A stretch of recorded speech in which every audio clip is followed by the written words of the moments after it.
ဒီနေ့မှာတော့နောက်ဆုံးရရှိထားတဲ့မြန်မာလိပြောင်းရွှေ့သတင်းတွေအကြောင်းကိုပြောပြပေးသွားမှာဖြစ်ပါတယ်။အခုနှစ်ဘောလုံးရာသီမှာအောင်မြင်မှုတွေပြန်လည်ရရှိဖို့အတွက်ကစားသမားအင်အားဖြစ်တဲ့မှုတွေကို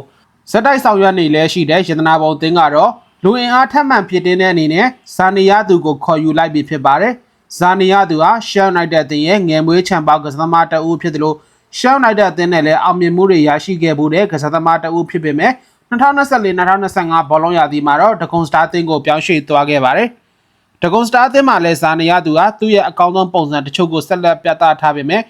2025-2026မြန်မာ National League ရာသီပြီးဆုံးချိန်မှာတော့ဒဂုံစတာအသင်းနဲ့လမ်းခွဲခဲ့တာဖြစ်ပြီးလက်ရှိချိန်မှာတော့သူ့ရဲ့ဆရာဟောင်းဖြစ်တဲ့ဦးမင်းထွန်းလင်းကင်တွယ်နေလဲရှိတဲ့ရတနာပုံအသင်းကိုပြောင်းရွှေ့သွားခဲ့တာဖြစ်ပါတယ်။ရတနာပုံအသင်းဟာလာမယ့်ဘောလုံးရာသီအတွက်ကစားသမားအင်အားဖြစ်တဲ့မှုတွေကိုဆောင်ရွက်ထားပေမဲ့ခေါ်ယူထားတဲ့ကစားသမားအများစုကဘီကလပ်အဆင့်သာရှိတဲ့ကစားသမားတွေဖြစ်တာကြောင့်ရတနာပုံအသင်းအနေနဲ့ကစားသမားခေါ်ယူမှုတွေကိုမေကွန်းထုတ်ရမှာဖြစ်ပါတယ်။လာမယ့်2026-2029မြန်မာ National League ပြိုင်ပွဲကိုဝင်ရောက်ရှင်ပြိုင်ခွင့်ရရှိထားတဲ့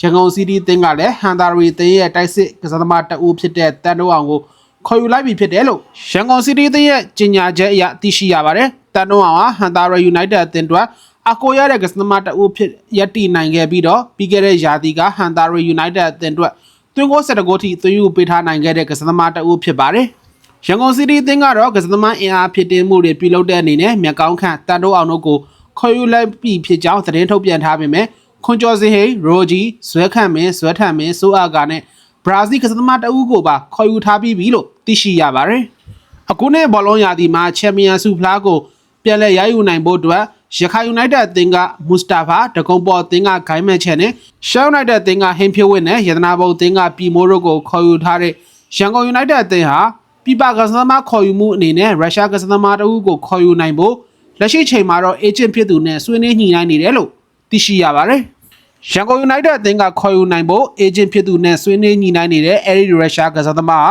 ရုရှားဘောလုံးလောကမှာကျင်းလည်ခဲ့မှုတဲ့ကစားသမားတအုပ်ဖြစ်တယ်လို့ UEFA ချန်ပီယံလိလူငယ်ဘောလုံးပြိုင်ပွဲတွေမှာလည်းပါဝင်ကစားခဲ့မှုတဲ့ကစားသမားတအုပ်ဖြစ်တယ်လို့သိရှိရပါတယ်။ဒါကြောင့်အဲဒီရုရှားကစားသမားအနေနဲ့မြန်မာ National League အပြကွက်ဈေးကွက်မပိတ်သိမ်းခင်မှာရန်ကုန်ယူနိုက်တက်အသင်းကိုရောက်ရှိလာမလားဆိုတာကတော့စောင့်ကြည့်သွားရအောင်မှာဖြစ်ပါတယ်။